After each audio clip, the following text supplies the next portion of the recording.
Temporary मुख्यमंत्री हैं, जो कि दिल्ली की मुख्यमंत्री उस समय बनी थी जब दिल्ली सरकार का सारा मंत्रिमंडल ही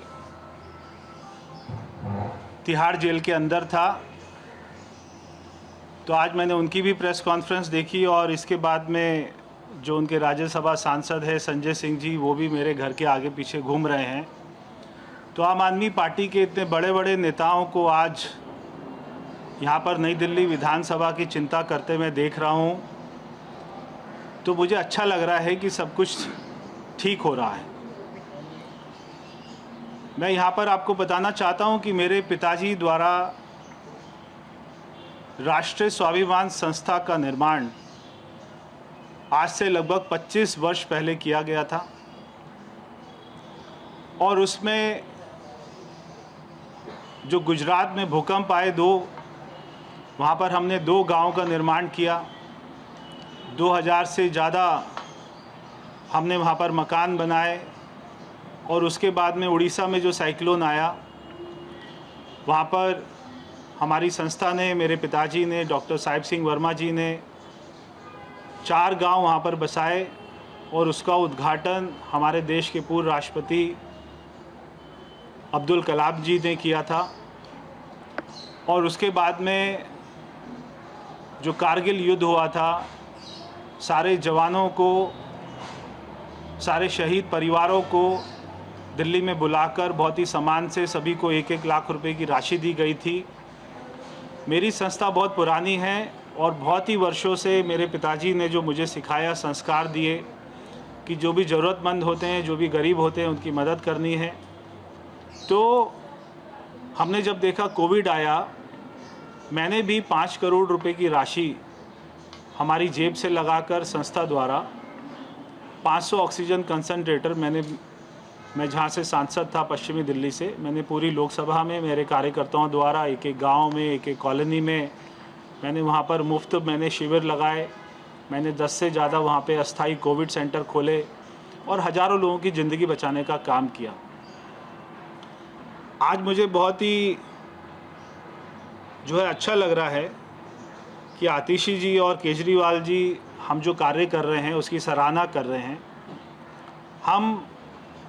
मैं पिछले 11 दिन से जो देख रहा हूँ यहाँ की महिलाओं का दुख, वो केजरीवाल जी पिछले 11 साल से नहीं देख पाए। यहाँ की महिलाओं ने उनको 3 बार वोट किया और जब मैं उनसे मिला और मैं उनकी कॉलोनी में गया, बस्ती में गया, तो उन्होंने मुझे बताया कि ना तो हमारी पेंशन है, ना हमारा राशन कार्ड है, ना हमारा कोई मासिक आय का साधन है और हमारे घर में बिजली के बिल भी हज़ारों के आते हैं, पानी भी गंदा आता है, बच्चों को नौकरी भी नहीं है, दवा की भी कोई ऐसी सुविधा नहीं है।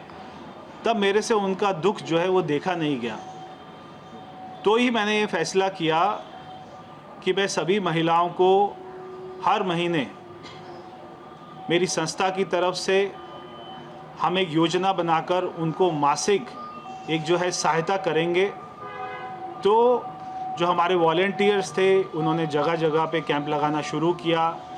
मेरी लाडली माताओं बहनें वहाँ पर आई और हमने उनके फॉर्म भरे और हमने उनको ये सहायता राशि देनी शुरू करी।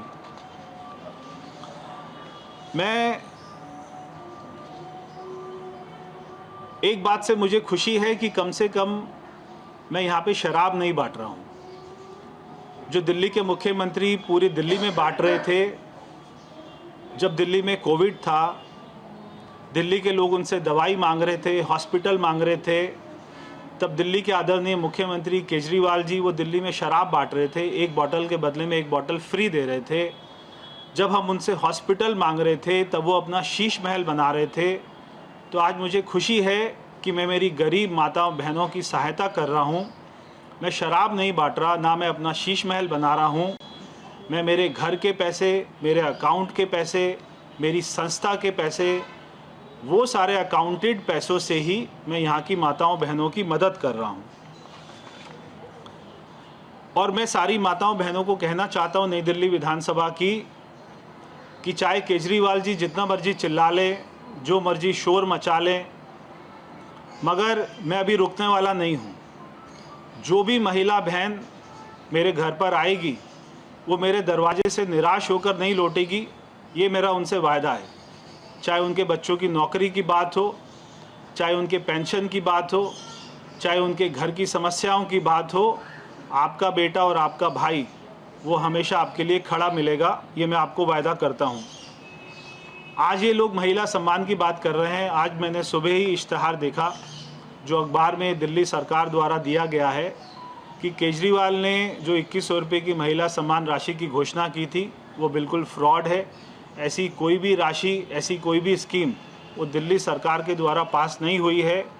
ये देखकर मुझे बहुत अजीब लगा। एक तरफ तो ये सरकारी कार्ड लोगों का बना रहे हैं, दूसरी तरफ उन्हीं की सरकार एक अखबार में विज्ञापन निकालकर ये दावा कर रही है कि ऐसी कोई स्कीम लॉन्च ही नहीं हुई है, ऐसी कोई स्कीम का बजट ही पास नहीं हुआ और ये महिलाओं के साथ में बहुत बड़ा धोखा कर रहे हैं। तो परवेश वर्मा को आपने सुना। इन तमाम आरोपों के बीच उन्होंने ये कहा कि जिन लोगों को सरकार की तरफ से मदद नहीं मिलती है उन्हें अपने पिता के द्वारा शुरू की गई संस्था के जरिए पैसे के साथ साथ मदद पहुंचाने की ये कोशिश की जाती है हर बार।